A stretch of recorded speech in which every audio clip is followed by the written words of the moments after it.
So we're going to start the question and answer panel here. So I'll repeat questions to you, Robert, if they get directed to you. Thank you. So I'm just going to pull my presentation back up on the screen just as a placeholder. But yeah, I'd like to open out the questions to anybody. That hand was first there.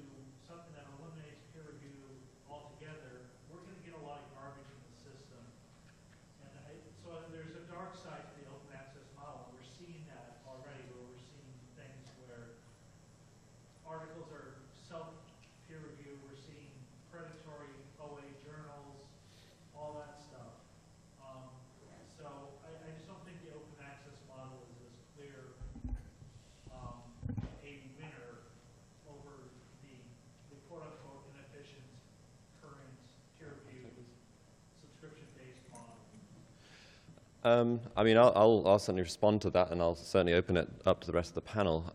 I mean, you make an interesting point. I mean, open access is not a business model, of course. Though. Open access is an outcome, you know, and it can be supported currently by 3 business models. So it's not really a quality model. Open access is just an outcome for an item or object or article as published. So it can be under any quality model that you so choose to run it as. I mean, Pete was specifically talking about that type of peer review offered by PLOS ONE, but as he said, there are plenty of other open access journals that aim for, you know, to be selective. I mean, my take on, you know, the journal that we have just launched at UC Press, it does follow the type of peer review model that PLOS ONE pioneered. And the point I always make about it is that just because of that type of peer review model, that's not saying that selectivity or subjective selectivity is wrong. I personally like the PLOS ONE style Collabora PeerJ model because it just doesn't waste time.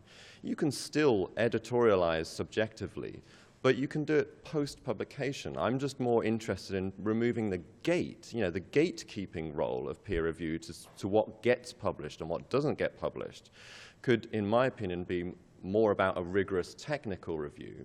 And then, you know, as articles emerge, you could create kind of virtual overlay journals where all the best stuff goes. And essentially, you'll still get, you know, the top brand kind of containers. But that you just wouldn't have wasted authors' time by kind of rejecting people and people having to bounce around, kind of going down a kind of cascade model. But you just got it out in the first place. And then, you know, articles emerge and can be placed in their subjectively selected kind of containers. But that's my take. Any other? Just to follow up, but then if you're putting it out there, it's out there, and some of that stuff should not be out there. Well, I agree, but You know, people, you know, you get oil companies publishing scientific articles on global warming, proving that global warming is fake, or some other things. And then they can point to, well, there's this article out here, there's this research out there, and it's not been scholarly, I definitely understand what you're saying, but I think that to say that open access has kind of created that or would exacerbate that, I just don't agree with that take because, you know, with open access comes a greater sense of transparency. And I don't know. I think the whole point about the technical review is it is a rigorous kind of review of the data, and is the data, you know, does the data support the conclusions, the arguments? The PLOS ONE Collabora PeerJ model is not no peer review. It's just focusing on how scientifically and technically constructed the argument is, etc. So it's incredibly robust in many instances. If you think back to the kind of the Bohannon sting that happened, was it last year or the year before? If you look at the kind of, where a fake paper was submitted to lots and lots of open access journals, if you look at the kind of supplementary material and you see how the process that PLOS One staff members went through in kind of checking the rigor of that scientific paper, that's a more rigorous check than I can say happened at any journal that I've ever worked on. And this is a journal where people call it peer review light. There's nothing light about that rigorous level of peer review. It's just as objective as humanly possible. So you're right. I mean, open access predatory publishers are emerging, but they're predatory publishers. They're not open access predatory publishers. That's how I would classify them.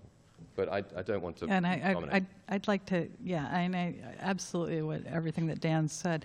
There's actually no difference in, I mean, the people who submit, as Robert pointed out, the people who are submitting into open access journals are the same people who are submitting into subscription journals with the same expectation of the same level of peer review and quality. And we all know in subscription journals you can have a cascade effect. I'm going to submit here and now I'm going to submit here, and if you finally find, if you're diligent enough, you will find a journal that eventually will publish your article. That's no difference between open access and subscription journals in that regard, and is part of the inefficiencies that Pete was mentioning, where you can have the same reviewer over and over be asked, how about now just this journal, and how about this journal? And it can be the same person who gets asked 4 times to review the paper, and the only different question is, what about this journal? Is it now good enough for this journal? But the review and the reviewers are quite often the same.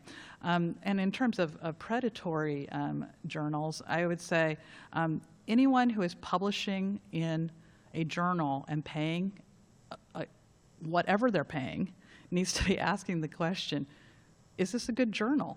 Is this well recommended?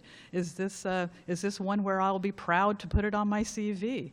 And again, there's no question difference between doing that in an open access world or doing that in a subscription world. That people do pay money for journals that are perhaps not as good quality as they would want. Again, my question would be, what value is that are those journals providing, where somebody is willing to lay down several $100s or more to be in that journal? But again, that's no different from how you're now submitting into a subscription. I mean, it's a question of what value are you getting as an author, and again, open access or not, it's not any worse because it's open, and in fact, it's better because you can check these things out. You can actually check the quality in an open access journal. You can actually check the quality yourself of the articles that were published and make your own determination about whether you want to be published within that. You can't necessarily do that in a subscription-based journal where you might not have access to that subscription. Good, Pete. We should probably go on to some questions. I think the second hand was over there. Sorry, gentlemen.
Is that not the reality? Is that not what you think when you decide what open access fee should be? Possibly, but I think what the panel is trying to raise is what authors should be considering as whether they're prepared to pay those kinds of fees and whether they believe some of these APCs are a reflection of that or not. Is it just a margin transitioned over, or is it a payment for a prestige that they might, which is not necessarily offered by the service that's being provided? I think that's an interesting point, isn't it? That those authors that end up published in your example journal are cross-subsidizing all of the bad authors that have been rejected. And should they? I mean, should they actually pay for the, I guess, artificial filtration mechanism of rejecting 9 out of 10 authors? Or should they just pay for their own round of peer review once at a journal that would review it once and either it's acceptable, we accept it, or it's never going to be publishable anywhere, so it should be rejected, which is basically what PLOS ONE is trying to do. And it's depressing, you know. You can see these articles that get rejected, and you know that every article is going to get published at some point. You know, it goes through many rounds of rejection, but somebody somewhere down the line will eventually accept this article. But if there were one round of very transparent peer review, you know, if you had this sort of ideal system where an article is published or posted publicly, gets one round of peer review and gets rejected because it's bad, then it could never be resubmitted again because, you know, there's a public record now that that's happened. At the moment, there's this sort of private round of peer review, confidential comments made, and nobody ever knows whether that article was previously rejected or not. Anyway, that's off on a little bit of a tangent. But. I'm very aware of time, so we probably only have room for one more question, and I believe that... Robert, we have a question for you. Okay, you're going to have to repeat it then. I will. I will.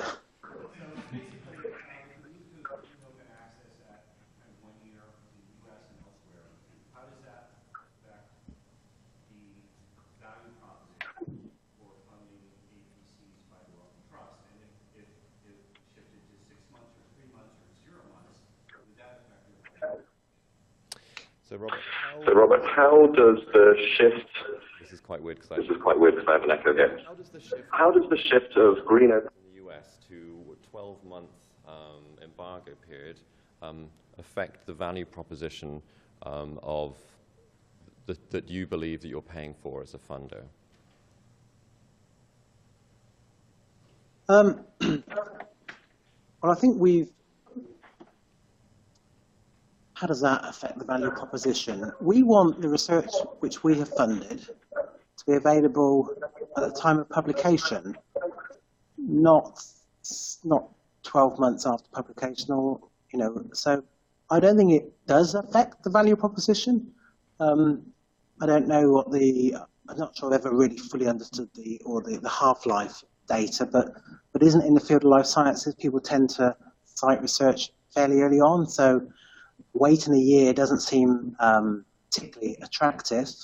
And I'm a librarian, actually, and although it's been a year since I sat on the inquiry desk, I think the idea of a sort of a reader coming in and saying, yeah, we wait a year, you know, they could look for an article and say, yeah, come back this time next year. I don't believe that's particularly, that's going to, you know, doesn't seem a very attractive option. So I think, yeah, the research we fund, we want to be available immediately. We want it to be available so others can reuse it. So obviously it's better to be available after 12 months than never, but I would argue that 12 months is 12 months too late.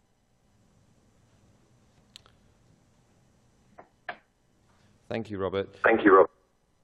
So we should bring this to a close now. I'm aware that we've gone a little over our allotted time. My answer to what does that swing trench have to do with any of this is that I was tipped off to some kind of cool fashion retailer that's trying to be extremely transparent about, you know, the materials and the cost of labor of its pricing. So my lighthearted thought question is if people are trying to introduce these kinds of concepts into fashion, you know, so I just wonder how long will it take where these considerations will become supremely important in the purchasing of publishing services by authors and funders in the open access environment. So thank you very much indeed. And thank you to the panel.